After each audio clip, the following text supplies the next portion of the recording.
You are entering the cosmos.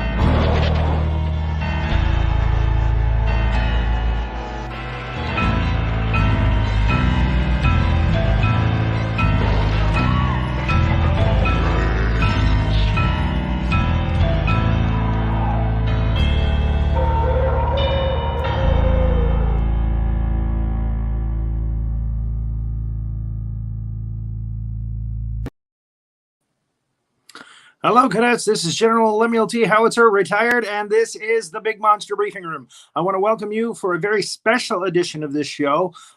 We did have a guest booked for today, United Godzilla fans, who's a friend of ours. He's been on several of the Godzilla shows that we've done, but unfortunately had a family emergency and could not be here to this show. So we wish him well. We hope that everything is okay in his family, and we will press on. I want to bring to our stage my able-bodied assistant, Ms. Major Millie Hazzard. Are you out there, Hazzard? General, thank you very much. Sorry, I had a hair hanging on my phone. Are you going to make some noises for? Do you have your peach tea? Are you going to make noises? I might make some noises today. There's a very possibility. I'm understanding now that it's not just the noises from drinking the peach tea that you're waiting for. There are other noises. By the way, I like the jacket. I know that you used to be a part of NASA. Thank you for noticing. Yes, of course. This is one of the things, one of the many things that I did for our beautiful government, and to serve our country. It's very important to, and I know people love NASA and it has a good reputation, all that. So I'm very proud. We did a lot of good work over there. Thank you for noticing. Yes. Yeah, and this is one of the reasons why, I pulled you onto our team to help fight monsters from outer space, such as King Ghidorah and Gigan and other menaces from outer space. The green slime. So I know a lot. It's always good to know that you've got the credentials. That's right. I have a lot of credentials. Inner space, outer space, all of the spaces. I know all about the spaces. Thank you very much for noticing. All the spaces. Everything's filled. All the spaces are filled. Spaces. There's many spaces somewhere. Yes. I'm a specialist. You have degrees. You have a lab coat. You have a NASA sports jacket coat. By God, you're ready to go. Which is very comfy, by the way. And now in the autumn, it keeps me very warm. It's actually a very lovely thing. And we have the beautiful flag over here. So, Well, there you go. We are the last defense. And that means the entire galaxy. No matter where these big monsters come from, we are the last defense. This show is certainly no exception. This is the show where we tackle the very first original kind of Godzilla. Now, the reason I say that is because it was originally made in Japan, obviously, in 1954. And then it was reworked for America and was released in America in 1956 with actor Raymond Burr spliced in. We're going to see a full color timeline today on the show of the movie from beginning to end. And by the way, spoilers. We give away all the information on the movies.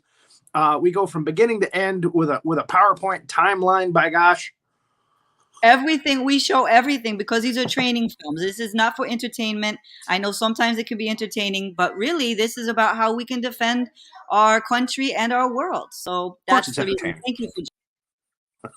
Of course it's entertaining. Well, it's entertaining, but that's the byproduct. That's not the main. Well, yes. So again, we are going to cover the very first Godzilla movie, which is in this case is Godzilla, the King of the Monsters, 1956, starring Raymond Burr, who later went on to become to go into the courtroom as Barry Mason, and then later as Ironside. So really should be talking to our friend Rory Penland about these impressions that you do. They're quite professional. We can be a I'm team. Just going to say that, General. They're very, very good. I feel like if he trained you a little bit more, our friend Rory Penland, if he trained you, you actually might be able to do a good job. He's actually helping me to get my Donald Trump impression, because I think we're going to see a I few would more like years to of Donald see Trump. that. I would like to see that. This Godzilla, I'm telling you, folks, he's terrible. You know, we got to get rid of him. He's no good, not as good as I am. You know, so he's working with me. We're working on it. That was really, really good. I'm impressed. As a New Yorker, I'm impressed. You even did the New York accent. That's really beautiful. Yeah, you know, and he's not really originally from there, is he? I don't know. Oh no, he's transplanted to Florida. That's what it is. Yeah, he's from New York. He's very New York. And you're from Yonkers. I'm from Yonkers, and Which rhymes with bonkers. And Cadet Morales is also from the state of New York. Tom Cheshire is from New York. We have a lot of good New Yorkers here. A lot of New Yorkers. Okay. Well, now we go to Tokyo. And you know something I realized about these movies, these early movies, Godzilla movies, he only attacks Tokyo at night in this one. As is the next one too. Godzilla raids again. He only Why attacks. do you think that is, General? What sure. Is the purpose of that? Not sure, but he only attacks at night in the first two movies. It isn't until King Kong versus Godzilla that he actually attacks in the daytime.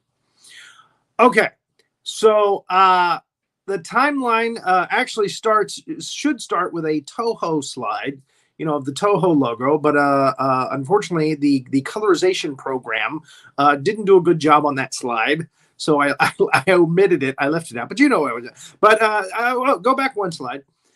This is the company. It's a trans-world release. This is the company that released the first Godzilla movie to America. And Terry Morse was the director of the footage with Raymond Burr.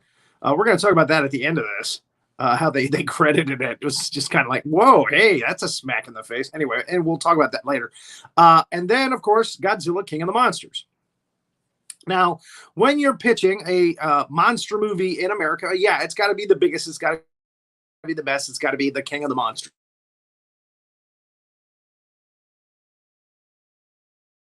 Gojira in Japan. They don't even pronounce it correctly here. But now he's Godzilla. Gojira. So there's the devastation. There's Raymond Burr in the rubble. That's what we start out the movie. There's Jamie Bennett. Welcome, Cadet Bennett. Welcome. We're going through the training film Gojira, Godzilla, King of the Monsters. Now this is kind of really off-putting. At the beginning of the movie, he's got a Geiger counter. He's checking the radioactivity on this child, cute little kid, and he turns to his assistant, who is Emiko, and he just shakes his head. This kid is not going to make it. Wow, what a thing to open up your movie with. This kid, this adorable, lovely kid, is going to be dead soon. Emiko is played by Momoko Kochi. Man, let me tell you something. I saw this movie. The first time I saw this movie, it was the American version. I was just a kid. And man, did I have such a crush on her. Oh my God. She's amazing. So, but this doctor here, he's actually appeared in a lot of the Godzilla films later on as a little character roles in these movies. Don't know the actor's name offhand, but he's another doctor in this, and he's actually surprisingly through this. But he's like the Invisible Man. You just don't see him. So, but the glasses is what sets him apart from the other people. So yeah, he tells her she's not going to make it. Right after that, another beautiful, adorable, cute little kid watches her father die. I mean, this is devastating. These people are going to die from radiation poisoning because they got too close to Godzilla, basically is what it boils down to. Or they're dying from internal injuries because they were crushed in buildings that Godzilla brought down. This is one of the things that made this movie so realistic, you know, was that, I mean, the threat of devastation and death was real. Let's keep it. Oh, God, I can't read that. PC? You want to be PC? Seriously.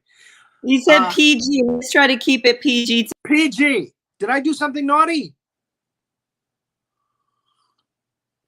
Gojira. All right.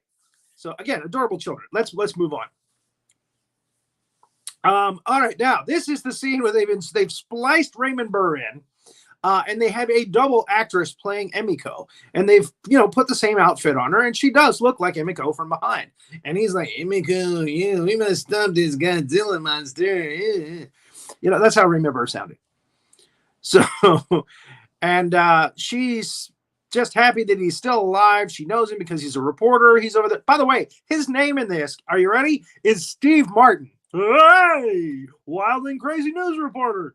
Steve Martin is his name. So he's there checking out the situation in Japan with this monster attacking. So there she is. Actually, this movie had another reporter, a Japanese reporter, who was covering the story. I'll show you him later. He's in a couple of the shots later. But Raymond Burr replaced him in this. So, again, this is the first time we're seeing these in color. I love this, man. He is kicked back on the plane. He goes back in his memory to the time when he was on his way to Japan to see a friend, Dr. Sarazawa, who went to school with him. And he is just kicked back, smoking away, man. He is just puffing like a chimney. And nobody, this was the 1950s. You could do that on an airplane and nobody could say anything. But that's one of the reasons why the Japanese avoid him in these scenes in this movie, is because he smokes all the time. He's a heavy smoker. He smokes a pipe too. Yeah. So he says 10,000 feet below. I didn't know that, the first incident was going to happen where a ship was destroyed by Godzilla. And there it is going down, and the radio men, just before the water comes in, sending the SOS. There were no survivors. When he gets to the airport, hey man, they're checking him out. You got to come with us. Oh, what? There's no cocaine in there. No. Just come with us. So he is taken to a representative there from local law enforcement because they want to know if he saw anything on his airplane way above the ship collision. Now, he's interested in the story, but of course he didn't see anything. But while this is happening, another ship goes down, and they do get a survivor. He doesn't last very long. He dies from radiation poisoning, but he says it was a giant monster that brought the ship down. So look at the look on the guy that's holding him. Are you radioactive? I shouldn't be holding you. So Raymond Burr is very interested in this. He decides to call his news editor and say, look, I'm going to stay in Japan a while and cover this monster story. And he also knows this next guy, Dr. Yamane, who is called in. Dr. Yamane is into dinosaurs and things like that. And, the dinosaur the monster was described as being a dinosaur. So Yamane's brought in. And, he tells them, we'll check things out. And then again, there's an island close by, and they find some survivors that wash up on the shore close by. And again, they say monster, monster, monster, and then they die. So they don't last very long because of the radiation poisoning. Hazzard, you're going to have to read these messages from our cadets for me. I see Empire State Building. This is Cadet Bennett. She said, who wouldn't want to see the top of the Empire State Building in the arms of a hairy ape? I agree. That was last show. We did King Kong on the last show. And then Cadet Morales said, a Titanic-like scene with Steve Martin and Godzilla floating on a door. There was room for Steve Martin on that wood. I'm telling you right now, but Godzilla wouldn't let him get on there. And Godzilla had a whistle around his neck. He killed that boy. Anyway, I digress. So Steve and the police guy, what is his name? Darn it. I didn't write that one guy's name. It was in the footage with Raymond Burr. Anyway, they take a helicopter to the island. They're going to check things out. Hopefully this monster might make an appearance close to the island. They'll be able to see it. They watch a ceremony that night where they try to ward off evil spirits, blah, blah, blah. And somebody says the name Gojira, which is an island. He's one of the island's monsters, evil spirits. So they decide to call this monster that's out there wrecking ships Godzilla, Gojira. Now, there he is again, smoking in a tent. I don't know if these guys did something right before that. They're looking at each other kind of like they like each other. Before there was Brokeback Mountain, there was Godzilla, 1956. They're in their jammies. They're looking at each other. Anyway, and they're smoking. But looks like a storm is a brewing. And they hear these like boom, boom, boom, like these footsteps. And again, the typhoon just takes off. They end up having to grab a tree together. And the local village, which is right next to them, something walks through. And in this next slide, wow, look at and the Japanese acting award goes to. He is beyond terrified. Come on, it's Godzilla. You know, it's not something's going to rip your face off. It's just Godzilla. He's just walking by. So yeah, this guy's son just ran out the front door. He was the smart one. He got out of the house right away, and this guy's house gets clobbered. Godzilla's tail, I think, clobbers it, and him and his wife, the kid's parents, are killed. The kid survives. He's actually adopted by Dr. Yamane. So in the next slide, we see the reaction from the son, who's lost his parents, and the helicopter that brought them to the island is crushed. It's crumpled and crushed, which begs me to ask the question, okay, how do we get to this next scene if they're stuck on the island with no helicopter to get them off? I guess they sent another helicopter. That would probably be the logical explanation. But we don't see that scene. So they're at the Capitol in Tokyo, and they're having a meeting. And the big meeting where they're talking about who witnessed the monster walking through the village and what happened. So we see Dr. Yamane and the young boy whose parents were killed. Yamane is adopting this boy. And this next slide, I'm going to tell you something very special about this character. This is the guy that Raymond Burr replaced in the film. He is the news reporter that's in the original Gojira. Raymond Burr became the news reporter in the Americanized version of Gojira, and this guy is just on the sidelines now. He's in a few scenes, but you know, he gets a nod, but it's Raymond Burr who takes all the glory. And Raymond Burr's got the amazing Technicolor Dreamcoat. Sometimes when the coloring program does jackets, it gets a little weird and starts throwing little blues and reds in here and there. Anyway, and we'll see some more of that later. But this jacket, this mohair jacket that he's wearing, makes it look like he's got incredible dandruff. So this is another reason why the Japanese guys stay away from him, I think. Oh, he got bad dandruff. So I know, not PC, but I'm sorry. But yeah, he does look like he has a terrible dandruff problem with that jacket. And there he is smoking again. They're taking the boat this time back to the island. They're going back to the island where Godzilla went through the village. They're going to inspect the village and look for clues. And Raymond Burr's got that nasty ass pipe. So they're staying away from him, by gosh. And we find out that Emiko kind of likes Ogata, who's this guy that kind of hangs out, this military guy that he kind of hangs out with Dr. Yamane. And she hangs out with Dr. Yamane. She's his assistant. So they've been kind of romancing, and she's supposed to be with Raymond Burr's friend, Dr. Serizawa. She's kind of promised to him since her childhood. By the way, in that last slide, we see an island. This is the island that they're going to. Looks very similar to Mothra Island, you know, and also looks very similar to Monster Island, which we see later in these Godzilla films in the Showa series.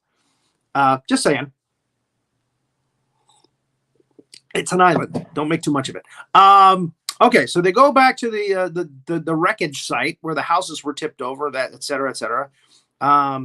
So ironically, they don't see outwardly any like big footprints, which is usually what happens in these films. Remember King Kong the other day? They had a big footprint with the long fingerprints. Yamane's coat looks very baby blue here. And a little later on, again, the coloring program really plays havoc with it. And he sees a fossil on the ground. And the Geiger counter is going off the charts. I mean, it's very radioactive here now. So she's taking notes, and all of a sudden they hear the bell. Gung, gung, the dinner bell. They hear the bell for the island. It says that the monster is approaching, evidently. So they go up the mountain at the back of the village to see if they can see any better. And there's Godzilla. This is our first view of Godzilla. Now, originally in this movie, Godzilla was to come up over that ridge with a cow in its mouth. Believe it or not. And there are pictures of that. It's just still shots. But they decided the cow looked silly in its mouth, so they decided to get rid of it. To axe it, not do it. So Raymond Burr and the actor that's his little assistant there do a great job of showing how terrified they are of Godzilla. Gojira.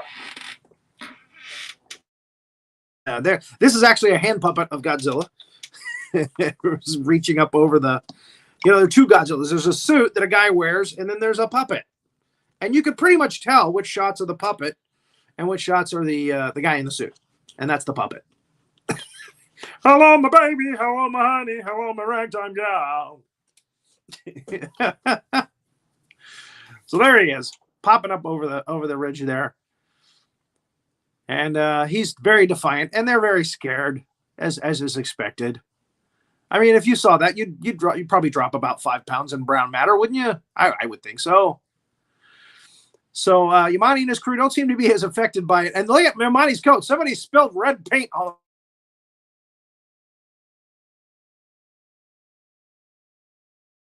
over his coat.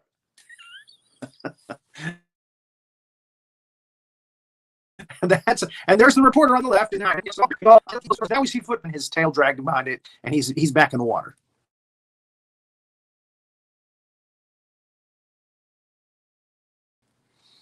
So that was their first.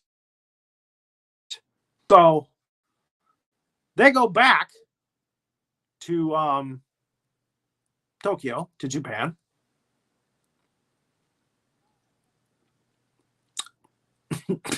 And Dr. Yamane has a little presentation, a little PowerPoint, if you will, on dinosaurs. And now Godzilla is kind of a cross, and I said this the other day, a cross between a Tyrannosaurus Rex, which is a very, very vicious dinosaur, and a Stegosaurus, because he's got those like stalagmites on his back. So I think he's part Stegosaurus. So somehow that species got started, with a Tyrannosaurus Rex having his way with a Stegosaurus, I think. So there it is. And again, there's more than one Godzilla. We know this from watching the different movies. There's definitely more than one Godzilla. So this is supposed to be the shot that we saw earlier. I don't know why they had to do a painting here instead of showing us just the clip of the Godzilla puppet going over the, that would have been better, going over the top of the mountain. Raymond Burr doesn't look very impressed. He's about to fall asleep. You can tell. Look, that is the face of a man in a meeting with a PowerPoint in the dark about to fall asleep. Tell me I'm wrong. So he calls up George. George is his editor. George, I'm going to stay here and to continue to cover the Godzilla story. So, he's going to stay because this is big news. This is a giant dinosaur, for crying out loud, alive millions of years after it should have been dead. And he's seen it, so he's going to stay and record its actions. Now, side story. Emiko goes to see Dr. Serizawa, her betrothed. And she's going to tell him about her and Ogata. Okay? But he says, hey, this is a cool date. Come on to my lab. I want to show you something. This guy is such a science nerd. Oh, my God. So come in my lab. I got to show you something. So she goes because, she's being polite, not realizing that he's going to show her something really horrific because he's a science geek. So they go into the lab. He's like, come on, baby, come on. He's got his lab coat on, man. He's ready to show off. Now, Hazzard doesn't have her lab coat on today, but he's got his on. That's what I need to get you, Hazard, to go with that lab coat. That's because I've upgraded. I've upgraded to the NASA. I need you to get you a pair of black rubber gloves to go with That that would lab be coat. that would be perfect. I love it. Thank you. Yeah. So he shows her the little effervescent pill going into the fish tank. He goes, now watch. Don't turn away now. And yeah, you know. Yeah. And this is the closest that she is ever going to get to him. And he's going to have to accept that because this was a terrible first date. Okay. You don't do this to a girl on the first date. Look at her face. Yeah, I'll see you. I'll see you soon. Yeah, I promise. That look in the hall just says it right there. I'm not coming back. And I think he knows it. He's like, well, I screwed up. I shouldn't have showed her. Okay, so the next day, the Navy goes out, I should say. The Navy goes out and they decide to depth charge the Godzilla area outside in the bay next to Tokyo. So they depth charge the whole thing to kill him. They figure we'll depth charge, we'll blow him up, we'll depth charge him, kill him. Not a bad idea, actually. And that night, Yamane is very upset because he thinks Godzilla should be preserved. He should be studied. Well, if we can kill him, we can study him, right? It's not like we're going to vaporize his body or anything. So in any case, he thinks that Godzilla's dead, and he's sad. And Emiko's sad because he's sad. Now that night, they send the cruise ships back out. Yeah, man, we can get the cruise ships back out, baby. Get that money coming back in. And Godzilla pops up. Now, amazingly, this cruise ship does not get blazed by Godzilla. Oh, and look at here. The reaction, people. Look at the girl. She's like the Lucille Ball of Japan. Oh, it's Godzilla.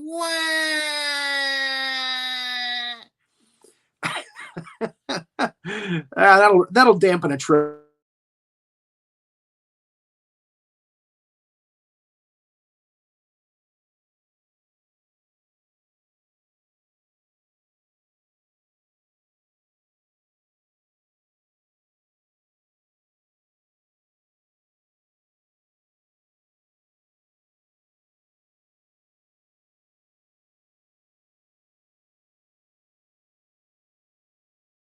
For you.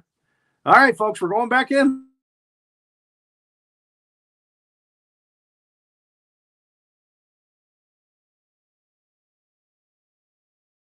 We're going back in quickly. They don't get. Can you still hear me? Am I back? Hello. Having some Wi-Fi issues. Okay, I'm having some Wi-Fi issues today. So they sent out the military.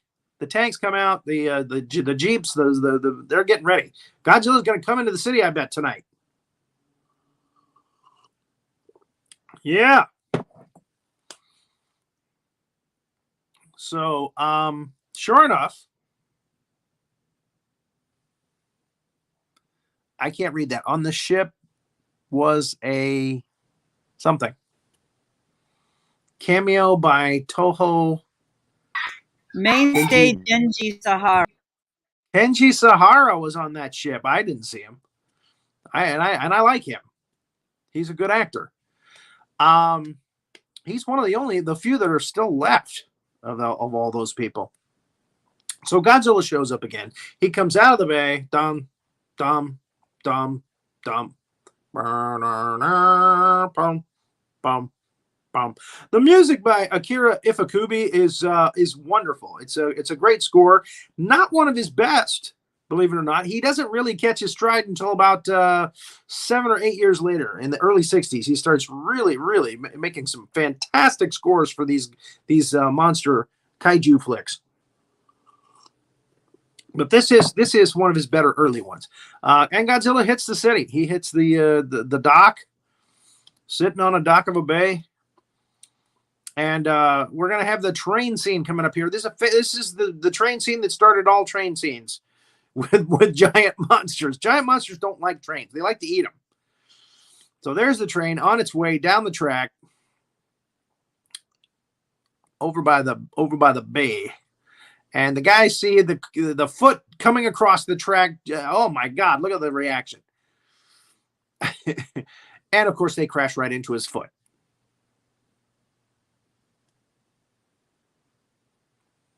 And yeah, he's feeling that. That's like stepping on a Lego, man. Ah, ooh, ah. So he picks up a train car, very upset, very, very angry, and he eats it. And there it is. That's the first time that these monsters, these giant monsters, ever took on a train. And they were eating the train. No, I take that back. King Kong took on a train, didn't he? We just saw that the other day, and I said that. Alzheimer's. It's brain amoeba fungus in my head. That's what it is. Yeah, King Kong actually did take on a train. So this is homage to King Kong. There you go. That's what I should have said. IG Subaraya, who came up with these monsters for these Toho flicks, and he also was in charge of Ultraman, which changed the whole way that all of these movies were seen in the late 60s and the early 70s. He saw King Kong with his father, and it inspired him. He became a special effects guy for movies because of that. And there's Yamani's crew, the young boy, and Ogata. Ogata is played by Akira Takarada, who is a fan favorite. We just lost him. He passed away early this year, and he was in a lot of the Godzilla movies, and of course Raymond Burr, who was in this movie. And amazingly, Godzilla doesn't destroy the entire city. He just walks back into the bay. This was just a short, test run. So he turns around, he walks right back out of the bay. So these guys get together, the military, the higher ups, and they're like, "What are we gonna do? Yeah, we're gonna kill Godzilla." Was that a noise?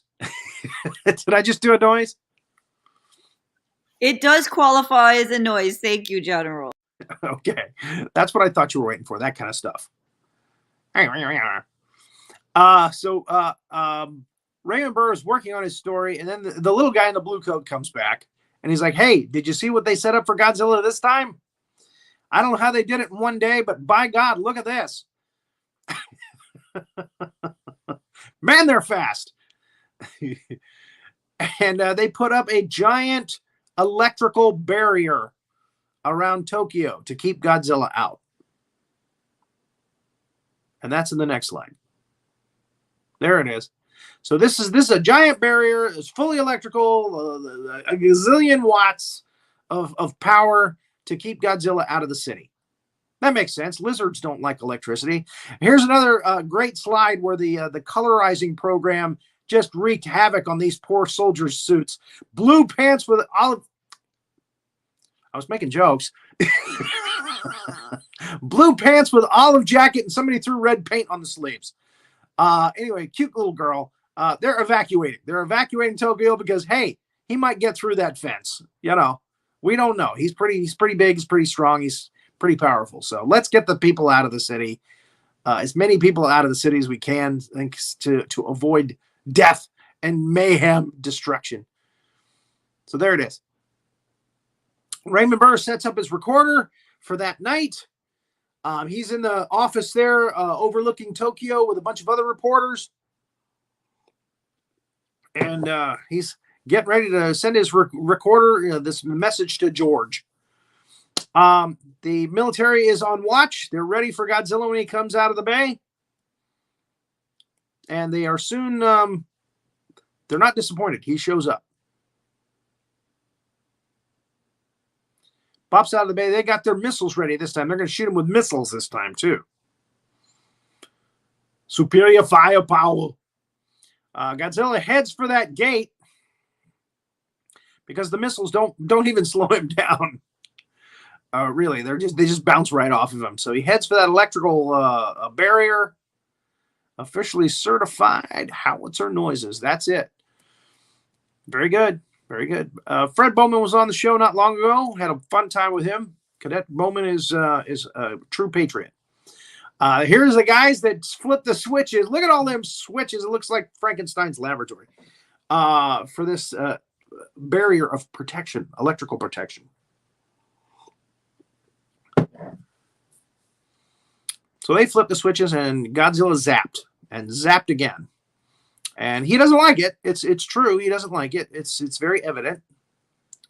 It stings a bit. Just a bit. A little bit. Okay, stings a little more than a little bit. But he's barreling through it. And then we see something amazing. He has atomic breath that he uses to melt the wires and the towers. He's got atomic breath. And much weirder is the fact that his back lights up when this breath comes out of his mouth. What the hell? What kind of LSD trip is this I'm on? This dinosaur breathes fire. And he's got a light show on his back. So he gets to the fence. Barely slows him down. Barely. Well, George, I guess Tokyo has no defense now. Yeah, look at that light show on his back. Again, it's so nice to see this in color for once. You know, black and white just doesn't do it justice. This is one film Turner Broadcasting should have colorized. I'm sorry. I thought Kong looked great in color. I think this one looks great in color. This one should have been colorized. So Godzilla starts walking through the city. It's already catching fire. He's using his fire breath more often now that he's started it. He's like, hey, I like this.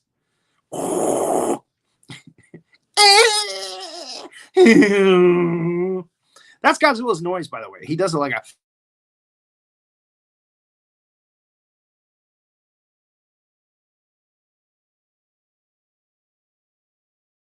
does do that. So there's a noise for you. Godzilla's roar. Who else does that? Do you see that anywhere on YouTube? Come on, I'm telling you.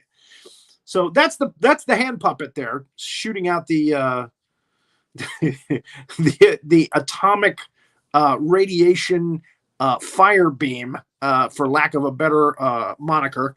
And of course, I mean, we are seeing people get fried right on the street. I mean, this is really graphic. For this time in 1954, you know, when they first made this, wow, you know, I mean, that's pretty horrific. What holy, oh, you got to read that for me, Hazzard. What did Fred Bowman just say? He said, we do have the holy hand grenade of Antioch. Oh God, that's not going to work on Godzilla though. Too small. And then Cadet Moore said, who gave Reptar all the jalapenos? Yeah, there you go. And then these are was it Carolina Reapers? He's been eating Carolina Reapers. That's and then it. Cadet Gannon said, "Oh no, there it go! It goes go here." I can't pronounce it. Go Is this a new Trump slogan? Magogo. Oh yeah, there you go. And then, oh no, Trump as Magago. I'm sorry. Magaga. Don't apologize. I'm enjoying it. I love it. And Magaga. then Morales said, I saw someone. I did a video, or Rory Penland did a video this morning on TikTok. He didn't do it on Facebook or Instagram, but he did it on TikTok, where the song came into his head, Radio Gaga. All we hear is Trumpy Magaga. Donnie go goo goo, Trumpy Magaga. That's what was going through his head. So he's hoping somebody will write the song up with all the lyrics. And I'm pretty sure in this community, I'm sure in this community, somebody will take him up on that. I do want to read one more. Is that Cadet Morales said, I saw someone roar because they saw Broderick in Godzilla 98. 98 Godzilla. Now, 98 Godzilla is an interesting movie, which we probably will never cover on this show. Maybe, I don't know. Maybe when you're like show 300. This is show like 47. We're like 47th episode. In any case, the fans of Godzilla hated the Godzilla in that so bad that they called him Gyno, Gino, which means Godzilla in name only. And then he eventually became what's known as Zilla. He is not Godzilla, he is Zilla. So he's a different character. And Godzilla actually fought him in the 2004 movie Godzilla Wars in Australia. So, which is interesting that they did that. Japan did that. They took the character from the 98 American film, and they turned him into another character in the Toho universe. They call him Zilla. So I like that. And I think I've got him here. Yes, I do. Let me pull him up because I've got time. So there he is. He sounds like Godzilla. He's got fins on his back like Godzilla, but it's not Godzilla. So yeah, he where is he? This is the 2004 Godzilla. Right here. And these two fought. Yeah, they fought. So there you go. Okay, let's get back to our timeline. I just fought dinosaurs. It was fun. The tanks come in. You think the tanks are going to work? Nah, they're not going to work. They never do. But this is the first time. And this poor guy, this was the last thing he ever saw. Godzilla vaporized him and his police car. Again, the destruction and the fact that, we were seeing human people on screen getting vaporized by this dinosaur just made him horrific. And yet later he became the savior of the earth, like Gamera. By the way, they're making a new Gamera film. It's going to be on Netflix, believe it or not. Just saying. I just saw that information today. They're making a new Gamera film. So they're going to upgrade him. So yeah, again, nice to see the colors here of the city in flames, burning. There's lots of that at this point in the movie. There's lots of the city up in flames in this part of the movie. And there he is. Look at those spines. Yeah, he's got to have some Stegosaurus in him. And they light up. They light up when his beam comes out and fries the city. Now, somebody made this incredible model. A team, I should say, made these incredible buildings that he walks through and destroys. You gotta love that. That's the Capitol building we saw earlier in Tokyo. He's headed towards that. He doesn't like clocks either. he doesn't like this clock when it chimes 11. It's 11 o'clock. When there's a trivia question for you. When did Godzilla destroy? What time did Godzilla destroy Tokyo in the original Godzilla movie? 11 o'clock. We know now.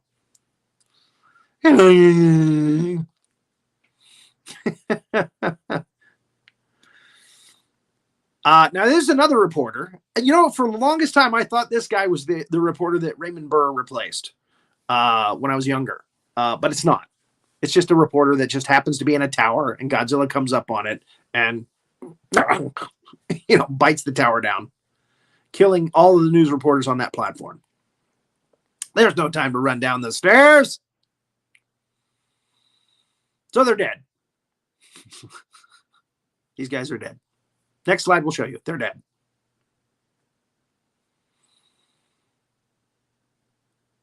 Yep. Godzilla bites the tower, comes right down. And that's probably a famous tower in Tokyo, too. That was one of the things that people liked in Japan. Was when Godzilla would attack places that everybody knew. In one movie, he attacked the movie theater, the biggest movie theater in Tokyo, which was funny, and destroyed it. And the crowd laughed when it happened. It might have been this one. I think that was another something. Thank you, Cadet Bob Ross. Thank you for your service. And he doesn't like birds. Come on. You got to love birds. Godzilla, come on. Yeah, he vaporizes them too. Again, lovely to see this in color with the flames behind him. This is where Steve Martin realizes, wow, I should have started heading for the border sooner. Godzilla's right across the street. He says, George, this is it. I don't think I'm going to make it through this. And, you know, any normal man would not have been able to make it through this. Next slide. I'm just telling you right now. When you have an entire building come down on top of you, a normal man would not have survived that. But by God, this is Raymond Burr.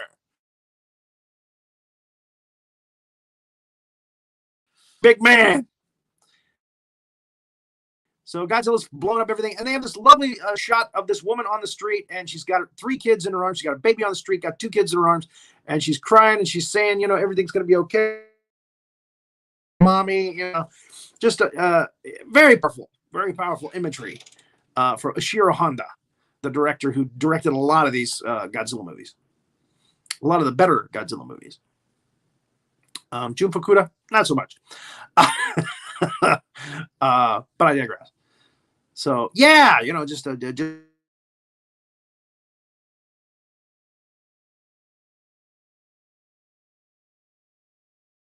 tears your heart together, you know. Look at the bad guy. And there it is. Tokyo. Oh, no. There goes Tokyo. Oh, no, Godzilla. Ooh. And it's amazing they keep building Tokyo back up so fast between these monster movies. Just gets bigger and bigger. Now, I don't know why this slide kind of warped when it was colorized. The program was funny that way. 2 or 3 slides it did this. And I couldn't use a couple of them. This one I was like, okay, it works enough to where I can use it. Dr. Sarazawa, here's the point, is watching all of this on his TV in his lab. So he's watching.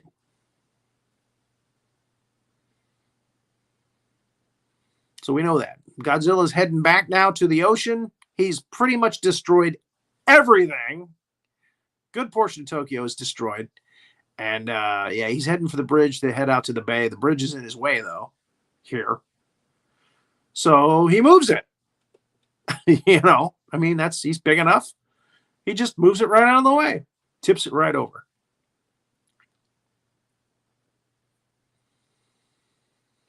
As Yamane and his crew watch. Now, you know, Raymond Burr can't watch because he's under a couple of beams right now. He hasn't been rescued yet, So we get the Yamane and Emiko and Ogata and the young boy from the island who's now Dr. Yamane's son. They're watching. And they're like, man, did we just get screwed? Did Godzilla just mess everything up like fast too? It's only been 10 minutes. Come on. He's destroyed the entire city in about 10, 15 minutes. What time is it? 11 o'clock? Ah, yeah, man. So yeah, he moves that bridge right out of the way. No problem. No worries. Sweep. Yeah. Not a good day for Tokyo.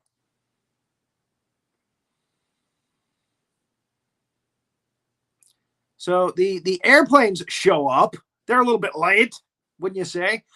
They show up just in time for him as he heads back to the drink.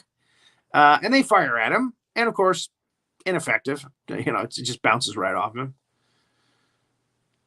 And he just, boop, goes down into the drink again. Goes down under the water, you know. These are barely mosquitoes to him.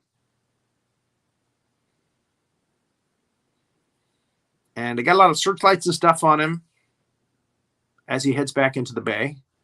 The planes, again, keep shooting him and shooting him and shooting him. Nothing happens. Doesn't even slow him down. And blutch right under the water. And again, we get some lovely rainbows from those searchlights as he is gone. As in, see you tomorrow. So, and tomorrow happens, and they find Raymond Burr, and they bandage him up nice, and Emiko comes to see him.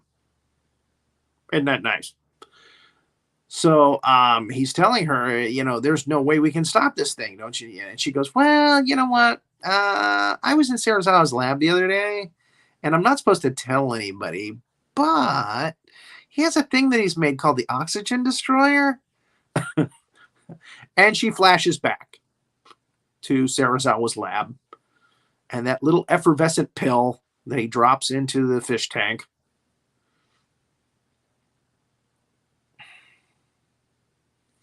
and how it disintegrated the fish. First the bones, disintegrated the bones too.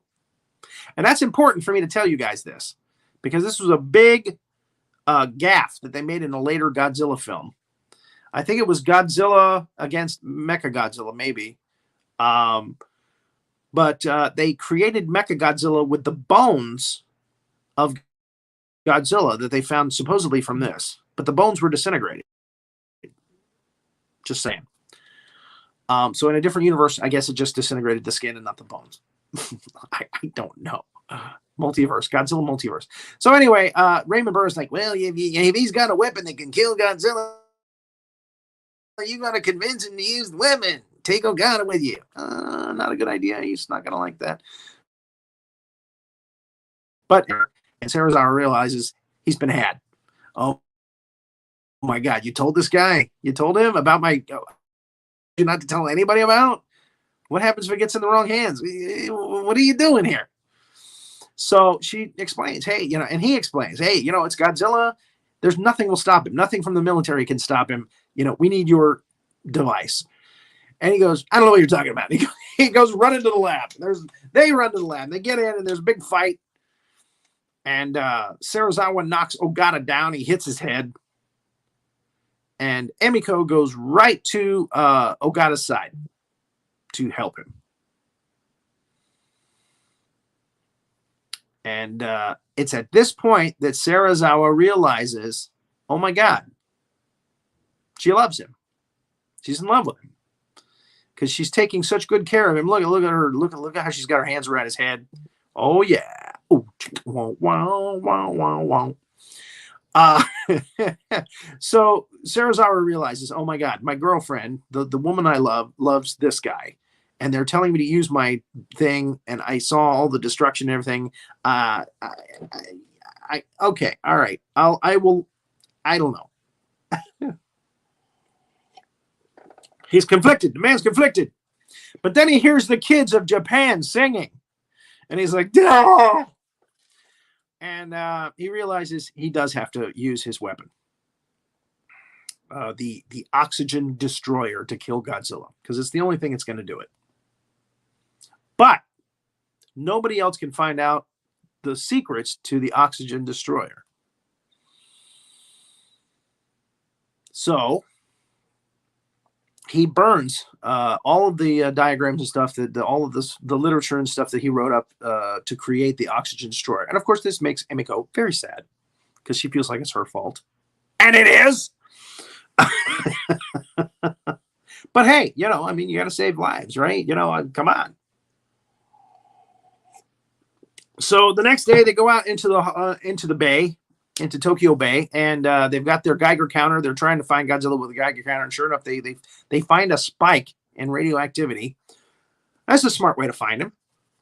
They should have done this when they did the depth charges. Anyway, so they find him, and Ogata and Serizawa insists on going down with him in diving suits to plant the oxygen destroyer by Godzilla so that it kills him and triggering it.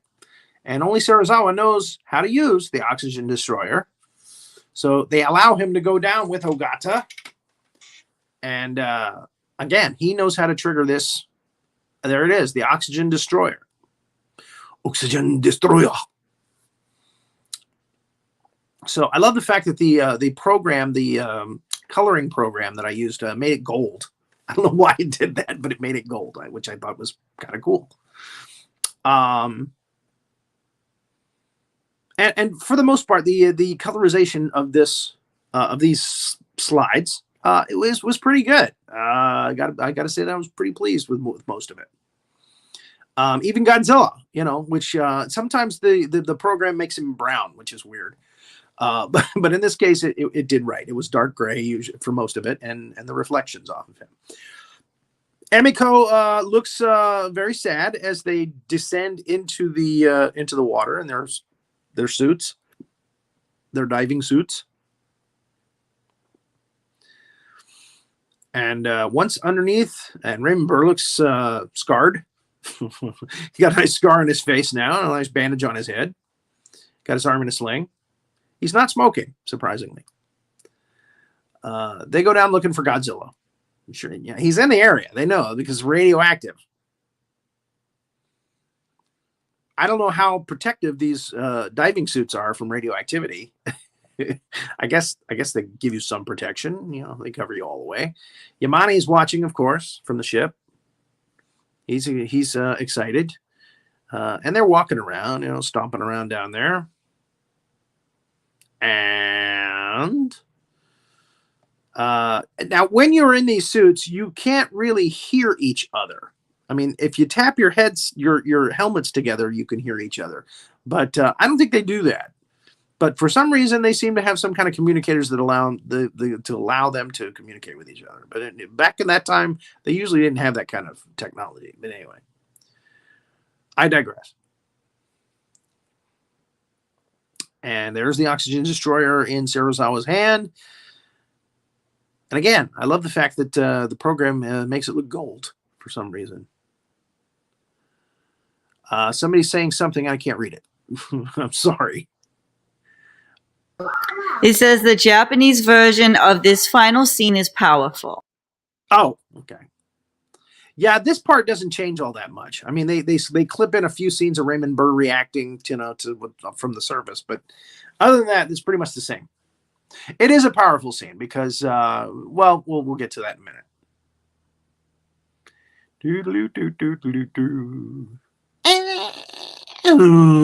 There he is.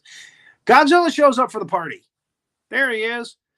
And of course, this is Serizawa's first glimpse of the monster up close, not on his TV. So he's kind of taken aback a little bit.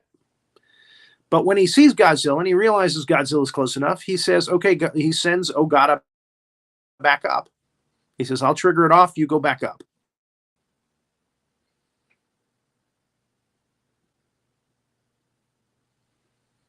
And there it is.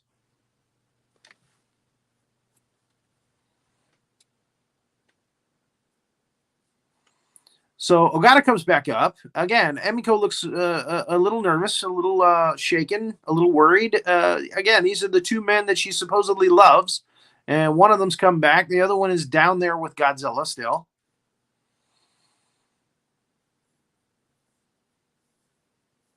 And that's when he kicks off. Godzilla's right up on top of him, and he kicks off the oxygen destroyer. In the next slide. Should be. Yeah, there it goes. That little ball in the middle opens up. Whatever's inside that's supposed to catalyst, start the thing. It starts the thing going. And Serizawa's still down there. And this thing works pretty fast. So it's going to disintegrate him. It's going to go right through that suit, disintegrate him and Godzilla. It takes all the oxygen out of the water, and in doing so, it basically just obliterates whatever is in, was it a 100 mile, or not 50, 100 mile, 100 meter, 50 meter radius? I don't know.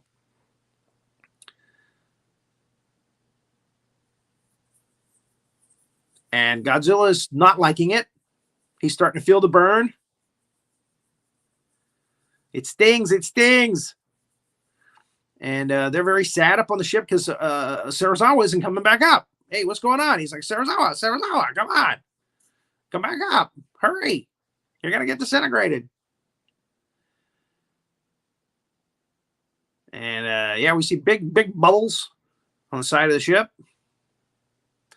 And Serizawa says, it's working. It's working. And then he pulls out a switchblade and he cuts his cables. He sacrifices himself because he doesn't want people to get into his head and get that terrible oxygen destroyer information. He's afraid it's going to, the wrong people get a hold of it. They can cause worse damage than Godzilla, maybe. So he sacrifices himself to kill Godzilla, which is very noble and very convenient for Emiko and Ogata. Sorry, I got to call a spade here.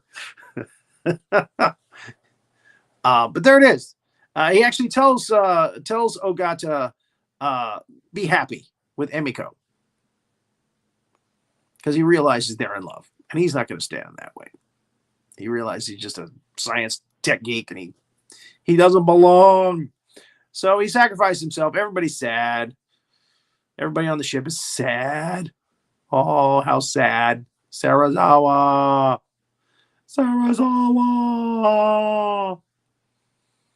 Ogata looks kind of happy. Sorry. Hey, that means I got Emiko. Godzilla's not happy.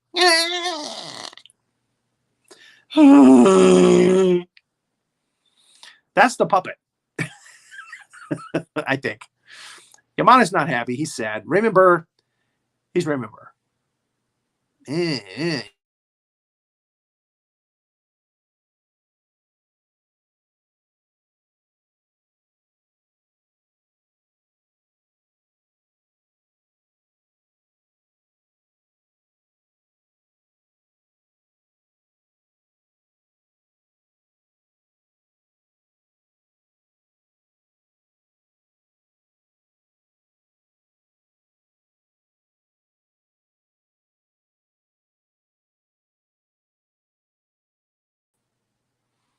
Yeah, there he is. And in the next slide, it's his bones.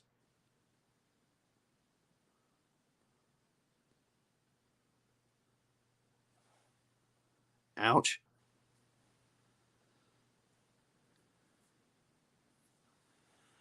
There it is. So this is what they based that theory in that later Godzilla movie on. Okay, we'll just use these bones to make a Mecha Godzilla.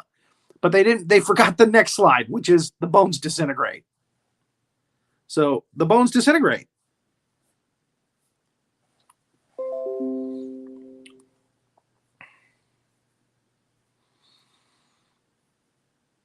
And we got to hurry here because my Wi-Fi is going out again. So there's the news reporter, the original news reporter, the boy and Yamane. They're very sad.